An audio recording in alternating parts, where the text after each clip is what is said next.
Hey guys, Sherjan here, your personal mentor. So one of the things that's important when you're working in a corporate situation or corporate environment like investment banking, consulting, accounting, or any of those industries, that communication and keeping the people that are senior to you in the loop with what you're up to can really make a difference in how they perceive you and how they think about how busy you are and how effective you are in the work you do. But a lot of times what happens is junior people, they run away from the work and they try to hide a little bit because they want to get staffed on less and less thing, on fewer and fewer assignments. Because obviously these industries are super hard to work in. There's a ton of work always coming down the pipeline.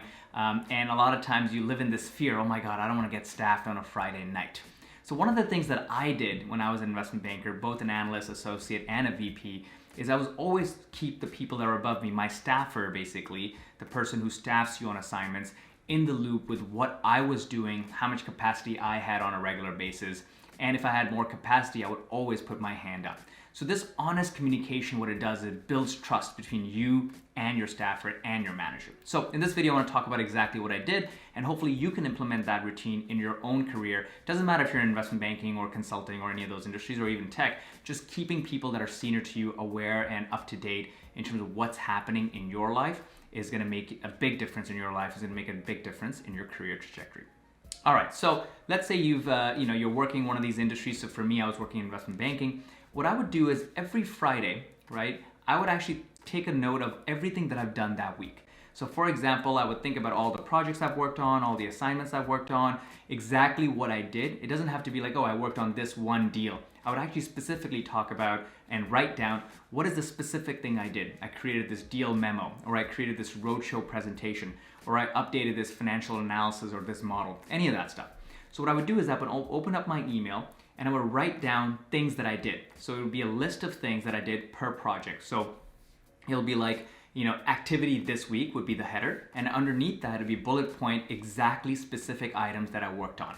So it'll be like, created deal memo for XYZ deal, created roadshow presentation to delivered this presentation and materials to managing director in New York.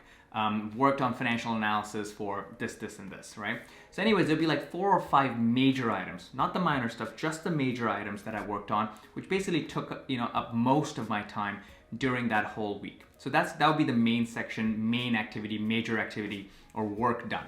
Then what I would do is I would also then say things that are currently in progress, right? Things that are currently happening and things that I'm still working on. So there'll be another section that would be like, hey, here are the things that I'm working on. I'm working on this thing, I'm working on building this comparable company analysis, I'm working on this LBO model, and then I'm also doing a bunch of research from this new project that we just got assigned on, and I'm spending this much time on that, and this is the work that I'm working on. So anyways, what that does, those 2 sections, is gives them an idea of what happened in the previous week, and then what is still on my plate. Right? What are some of the items that are still on my plate that may take me the weekend, and they may actually fall into the next week as well. But anyways, it gives them an idea of what I'm working on. Finally, I would end that email with, hey, let me know if there's anything else that you'd like me to do. I still have some capacity, or I don't have capacity, or I have limited amount of capacity. And the best part about this is because you're, a lot of times in those emails, you'll ask for work, and a lot of times you'll not ask for work, and a lot of times you'll be like, hey, look, I can take a little bit, but I'm basically getting to that edge of exhaustion in terms of how much work I can do. Point is, over time, over a couple of weeks, it builds trust. It builds trust between you and them, and they start trusting you. They start believing what you say is true. So then, if let's just say there's a big project that comes up, you're not gonna be assigned on it if let's just say you're already swamped with work. And that way, you don't live in fear. A lot of these analysts and associates live in fear because they're like, oh my God, I don't wanna get staffed, right? But this way, the manager or the staffer already knows how much work you're doing, and they know you're honest about it. And as long as you're honest about it and you maintain that and you keep that as a routine, keeping them up to date with your weekly update.